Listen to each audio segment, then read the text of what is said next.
باپ مولانا نہیں ہے تو اس کا بیٹا مولانا نہیں بن سکتا؟ جی نہیں، ایسا ہم مسلمان ہیں اور ہمیں مسلمان ہونے پہ فخر اس لیے ہے کہ اسلام جیسا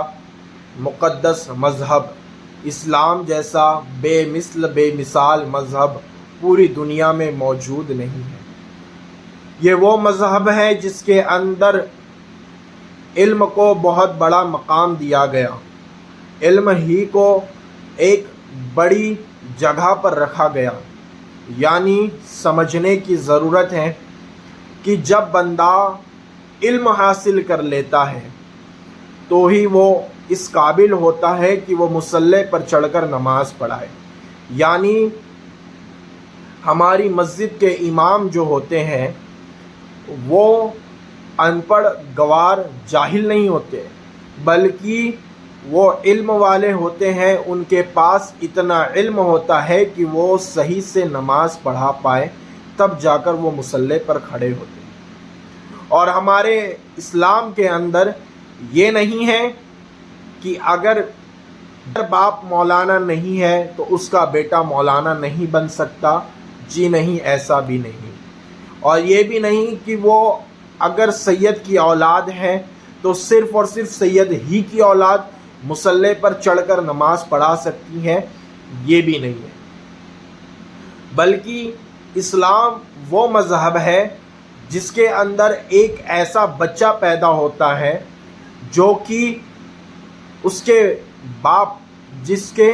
خطاؤں کے ذریعے وہ اس دنیا میں وجود میں آتا ہے۔ یعنی دو غیر محرم جن کا نکاح نہیں ہوا، ان دونوں کے بیچ میں بدفعل ہوا، غلط کام ہوا، جس کا نتیجہ یہ ہوا کہ ان کے درمیان میں ایک بچہ پیدا ہوا، جس کو دنیا کی نظر میں ناجائز اولاد کہتے ہیں۔ ایسی اولاد پیدا ہو جائے اور وہ اولاد جو بچہ پیدا ہوا وہ اتنا علم حاصل کر لے، یعنی قرآن کریم فرقان حمید کو صحیح پڑھنا جان لے، اور مسائل یعنی نماز کے مسائل، وضو کے مسائل، غسل کے مسائل، ان تمام کو وہ سمجھتا ہو اور ان تمام کو وہ جانتا ہو، اور باشرح ہو، یعنی اس کے چہرے پر داڑھی ہو اور وہ علم رکھتا ہو دین کا، ایسا شخص نماز پڑھا سکتا ہے۔ اور اس کے مقابل میں اگر کوئی عالم دین کی اولاد ہو مگر اسے قرآن صحیح پڑھنا نہیں آتا ہو،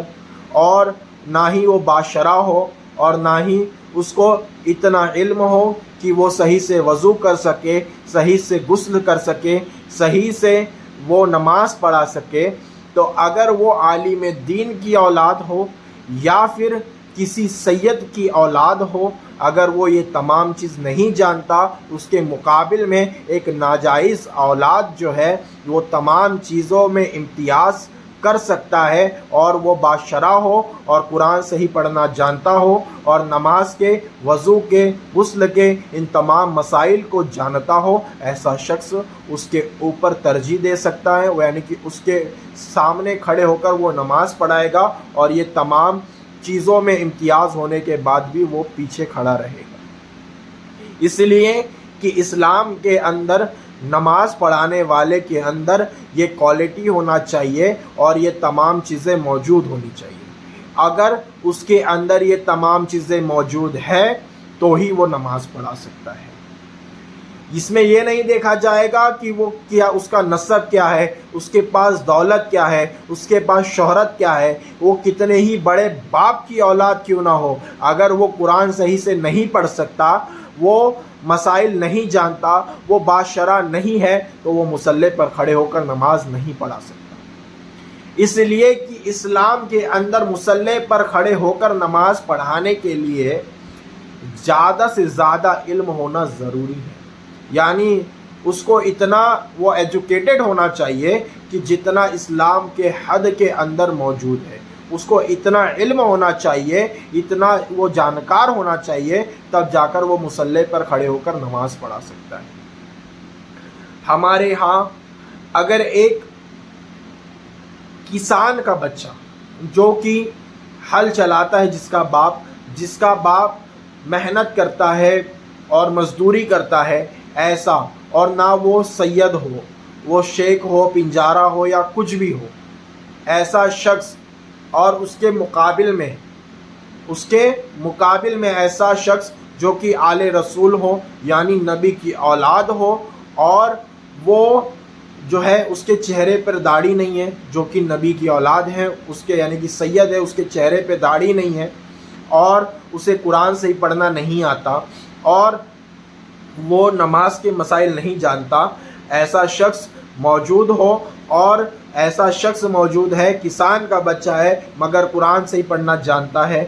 نماز صحیح پڑھانا جانتا ہے، عقائد صحیح ہے، اور اس کو مسائل پتہ ہے اور باشرح ہے، تو وہ نماز پڑھائے گا جو باشرح ہے، جو عالم ہے، چاہے وہ کسی کی بھی اولاد ہو، وہ نماز پڑھا سکتا ہے، پر عقیدہ صحیح ہونا چاہیے، قرآن صحیح پڑھنا چاہیے، اور باشرح ہونا چاہیے، اور اتنا علم ہونا چاہیے کہ وہ نماز کے مسائل اور وضو کے مسائل، غسل کے مسائل کو بے انتہا صحیح سمجھتا ہے، ایسا شخص نماز پڑھا سکتا ہے۔ ہمارے ہاں یہ دولت نہیں دیکھی جاتی، ہمارے ہاں شہرت نہیں دیکھی جاتی، ہمارے یہاں جو ہے مال و دولت کے علاوہ اس کا حسب نسب نہیں دیکھا جاتا ہے، بلکہ مصلی پر نماز پڑھانے والے کے اندر یہ تمام کوالٹی دیکھی جاتی ہیں جو کہ علم سے ہے۔ یہ نہیں دیکھا جاتا ہے کہ اس کا نسب کیا ہے، یہ نہیں دیکھا جاتا ہے کہ اس کے پاس کتنا پیسہ ہے، یہ نہیں دیکھا جاتا کہ اس کے پاس کتنا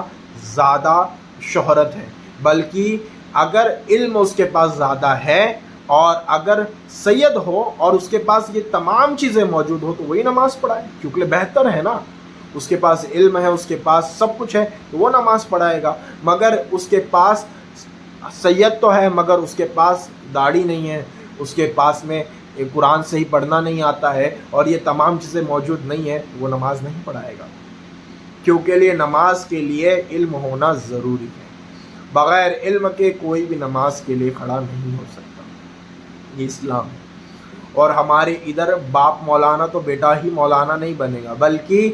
کوئی بھی ہو، وہ غریب باپ کا بیٹا ہو یا یتیم ہو یا کیسا بھی ہو، اگر اس کا ایمان ہے، اس کا عقیدہ صحیح ہے، وہ قرآن صحیح پڑھنا جانتا ہے، یا وہ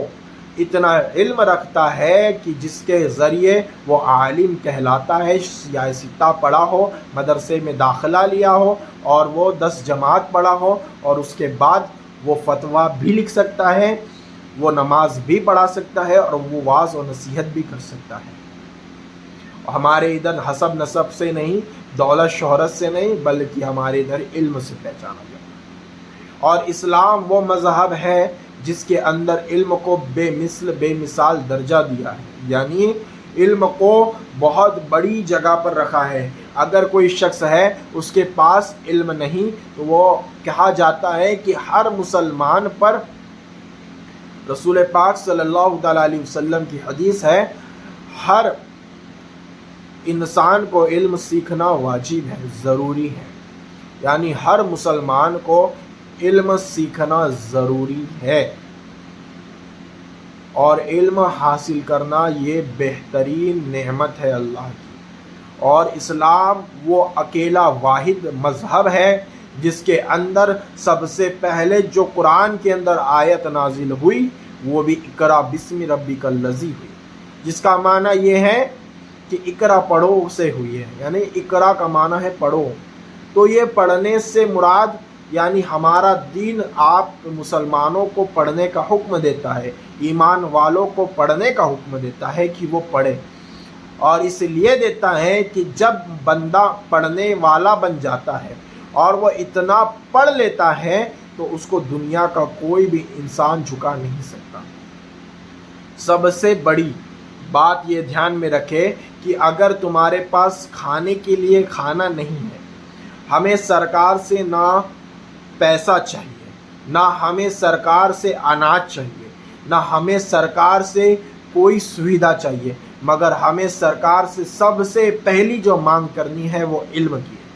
یعنی ہم اپنی سرکار سے یہی دعویٰ کریں کہ ہمیں آپ کھانا بعد میں دے، اچھی سڑکیں بعد میں دے، اچھا نظام بعد میں دے، بلکہ ہمیں سب سے اچھی اسکول آپ پہلے دیں، ہمیں سب سے اچھی اور اچھی عمدہ تعلیم آپ دیں، آپ اپنے بچوں کو اچھا پڑھائے، اچھا لکھائے اور اچھے درجے پر اس کو کھڑے کرے، اس لیے کہ اسلام جو ہے وہ اچھے علم کا نام ہے، اور اچھا علم، اسلام جو ہے علم والوں کا ایک گروہ کا نام ہے۔ یعنی جو مسلمان ہے وہ اس علم والا ہوتا ہے، اس کے پاس علم ہوتا ہے، کیونکہ لیے اسلام سے پہلے جو مذہب تھے، جو تمام دور تھا، وہ دور جہالت کہلاتا ہے، یعنی جاہلوں کا دور کہلاتا ہے، اور اسلام جو ہے وہ پڑھے لکھے لوگوں کا دور کہلاتا ہے، جس کے اندر ہر ایک خرافات کو مٹایا گیا، وہ تمام چیزوں کا رد کیا گیا جو کہ حرام اور ناجائز تھی۔ یعنی جس طریقے سے اسلام آنے کے پہلے عورتوں کا مقام اتنا بدترین تھا کہ عورتوں کو زندہ جلا دیا جاتا تھا، بچیوں کو زندہ دفنا دیا جاتا تھا، ان کے اوپر ظلم و ستم کیا جاتا تھا اور ان کو پیروں کی جوتی سمجھا جاتا تھا، مگر یہ وہ اسلام ہے جب اسلام آیا اور رسول پاک صلی اللہ تعالیٰ علیہ وسلم نے اسلام کی دعوت دی تو مسلمان بچیوں کو پڑھنے کا حق دیا، ان کو پڑھ کر لکھ کر اپنی زندگی کو سنوارنے کا حق دینے والا سب سے پہلا مذہب اسلام ہے۔ یعنی اسلام ہی وہ مذہب ہے جس میں لڑکیوں کا مقام بہت بہترین ہے۔ یہ نہیں کہ اسلام یہ نہیں کہتا کہ بچیوں کو مت پڑھاؤ، بلکہ اسلام ہی کہتا ہے کہ بچیوں کو زیادہ سے زیادہ علم والی بنائیں، کیونکہ لیے جتنا زیادہ ماؤں کے پاس علم ہوتا ہے اتنا ہی بہترین، اتنا ہی اچھا اس کا بچہ پیدا ہوتا ہے۔ جتنا علم، جتنا اچھی سیرت، جتنا اچھا مقام مرتبہ ماں کا ہوتا ہے اتنا ہی بہترین اس کی اولاد ہوتی ہے، کیونکہ لیے پہلی درس کا ماں ہی ہوتی ہے، اسی لیے ماں کو علم والا ہونا ضروری ہے۔